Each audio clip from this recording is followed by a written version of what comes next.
Yeah, so this is a 4-bed, 3.5 bath townhouse. Downstairs here, behind Laura, you have the downstairs toilet. And then we go into the kitchen. So we've got a nice little dining area there, dining table for our guests. And we've got the kitchen down here. It's got a nice integrated oven, integrated fridge freezer, everything you need really, dishwasher. Yeah, so the standard of it was great when we first got it. It needed a bit of a clean, a deep clean, which we did, but I mean, all the furnishings you can see were already in. And it's only a couple of years old is the house, so everything's brand new, everything works. And yeah, we're really pleased with it. Yeah, so with this being serviced accommodation, we do give, consumables to guests. We give them like biscuits, tea and coffee.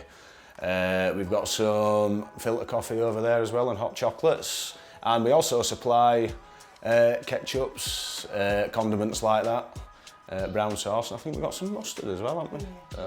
It makes a difference though, right? Yeah, it makes a big difference. We found with guests so far, especially the longer term ones, they will do their own shopping. But we always think it's, when we've stayed away before at hotels and Airbnb places, it's nice when you get there and you've just got some tea and coffee making facilities. When you've been travelling, you can just have a cup of tea and a biscuit. So that's what we provide. So we'll go into the living room. Yeah, it's a lovely spacious living room. The sofa was already here, as were most of the furnishings, to be honest. We added a few cushions and stuff. We've got a little coffee table there, a few little decorations, and a nice big 55-inch television. And this beautiful TV cabinet that just finishes it off nicely. It matches the floor well.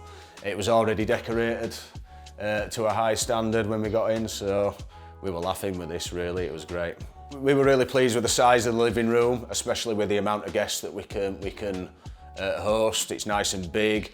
We've got a nice big corner sofa there. Guests can bring in extra chairs from the kitchen if need be. And it's nice and airy and light. It just feels very, very homely. And then you go out of these French doors and into the garden. I'm Ben, and we're in Wakefield.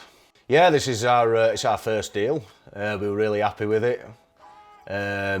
We found it on open rent, and it was in a good location. We're just out of Wakefield city centre, and we've got great transport links. We've got building sites just down the road where there's a lot of construction work going on, and we're really close to Pinfields Hospital, so it's ideal for any travelling hospital staff or visitors. Well, specifically about this one was it looked great on the pictures, and I came to view it. And I spoke to the landlord, and he'd already let it out as an Airbnb as a holiday let. And the only issue we had with it was he's got neighbours with young children, and he was having a lot of guests that were partying, so it was giving him headaches. And I felt that we could come in, manage the property a lot better, and get the right guests in. I've also got a really good relationship now with the neighbours. We've got a WhatsApp group with them, so they keep me updated, and they even put the bins out for me now, because we're doing a good job. They're a lot happier with the arrangement now, so it stood out. It needed very little work doing, so it was basically just get everything sorted and on we go. Yeah, so it started out where I thought at first the best route to go down would be going through a letting agent. So I contacted an incredible amount of letting agents, and I were getting viewings, no problem. Getting a lot of rejection before viewings, but I did get plenty of viewings. And it was just getting to a stage where I was putting an offer in, and we were getting ghosted, ignored, or the landlord has decided they don't want to do a company let. So it came to a point where we went down the direct to vendor route, and it just seemed a lot better. Landlords were a lot more receptive. You could get viewings easier. And once you're on the viewing and you've got your elevator pitch, and you can, build a rapport with the landlord. Within meeting 2 or 3 landlords, we had this deal.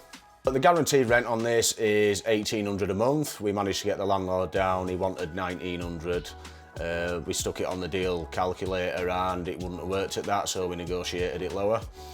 It's for a term of 5 years. The landlord has got a 3-year break clause in there, but I'm pretty confident that if we continue on the path we're going on, he won't activate that. he seems really happy with what we're doing so far. The nightly rate on this through the week, we've got it at 150 a night. We do have, as it's a 4-bed, we do have an extra guest fee after each guest, after 4 guests. So that if you get 5, 6, 7, 8 up to 10 guests, that can put the nightly rate nicely up and earn us some good money. On a weekend, Friday and Saturday nights, it's 185 a night. And then we project at 80%, we get around £1,000 a month profit.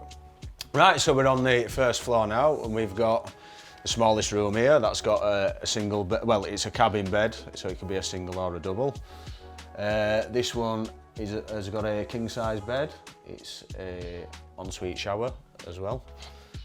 We've got our little service accommodation cupboard there. We've got another bedroom there, another double bed, and the house bathroom.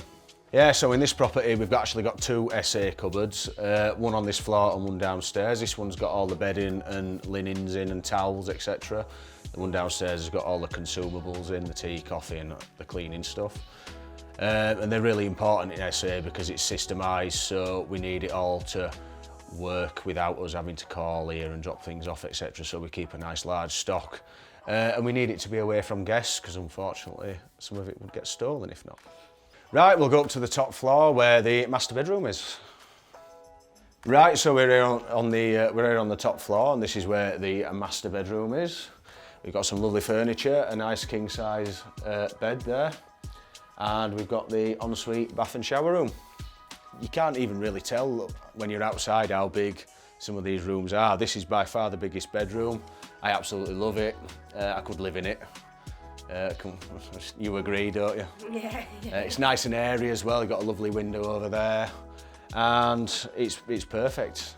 Guests always compliment it as well. We've got this one. It's set up and it's going. We've got guests staying, and we've nothing else to do on it for now. So we are looking at deal 2. We're very close to deal 2. I've got to actually meet with the landlord tomorrow to negotiate some terms. So we keep pushing. We keep going.